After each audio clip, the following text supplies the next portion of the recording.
I like maple syrup. In my opinion, maple syrup is one of the biggest contributions from Canada to making the world a better place. Shout out to Canada!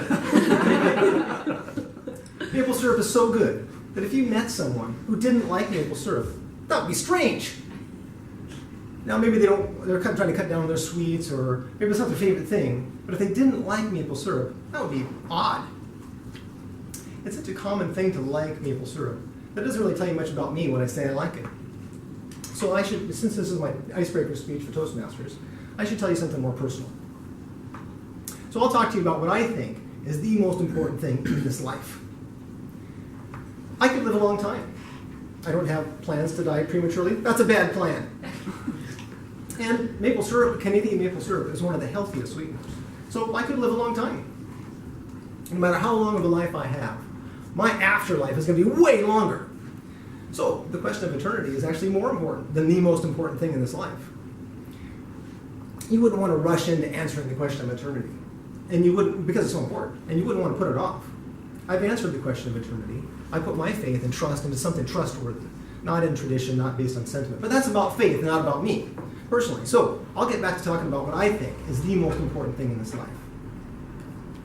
Some of you, I'm sure, have had a person in your life who you really cared about, and they're no longer with you, either because they died or because you had to go your separate ways. And you might have even grown in your appreciation of that person through that grief.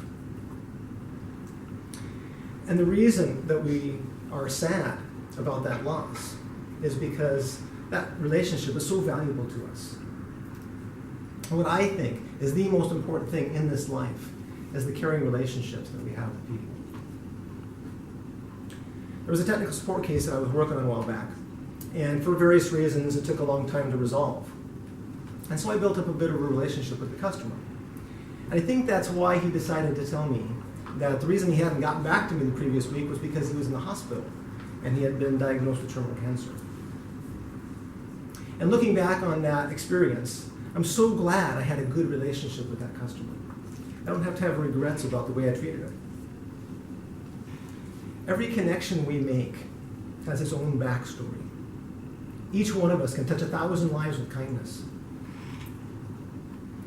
When a military unit is about to be deployed into combat duty, sometimes they're told, you might come back with post-traumatic stress disorder, or you might come back normal. Yet we've all heard of people throughout history who have demonstrated that those are not the only two options. There's a third option called post-traumatic growth.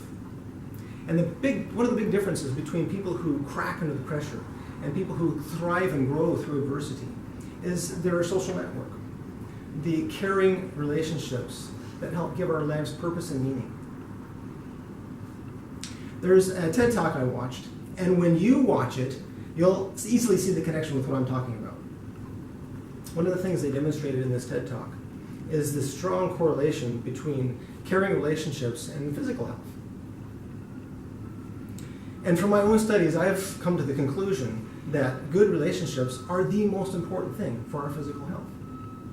It's more important than staying active throughout the day and getting good exercise. It's more important than having enough probiotics and eating healthy food.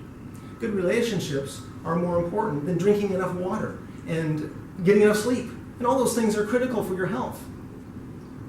Good relationships are even more important for your physical health than Canadian maple syrup. The information in this TED Talk is not only life-changing, it's life-saving. And I'm not talking about a metaphor. I'm talking about premature death avoided. And one of the other reasons that I'm sure you'll watch this TED Talk is that there's information in there that's super useful, very helpful for having confidence in public speaking. And so I would consider it the required viewing for any Toastmaster. I read a good number of business books, and I found a common thread woven throughout all those success stories. I'm not going to tell you that if you have good relationships, that you'll have success in business, because you got to do 1,000 other things as well. What I am going to tell you is that if you want to have a healthy organization, you need to have healthy relationships. In order to have true success in any team endeavor, you must nurture and infuse health throughout all those relationships. I've got a lot to learn about building and maintaining good relationships. Many ways I can improve.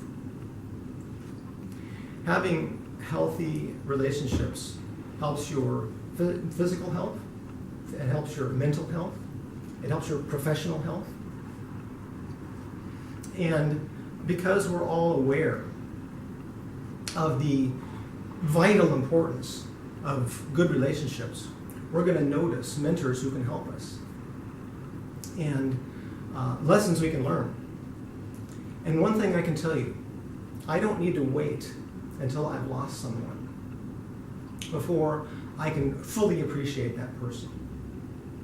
But as we take these opportunities for growth, we're going to have healthier relationships, stronger relationships, and that's going to be even better than maple syrup.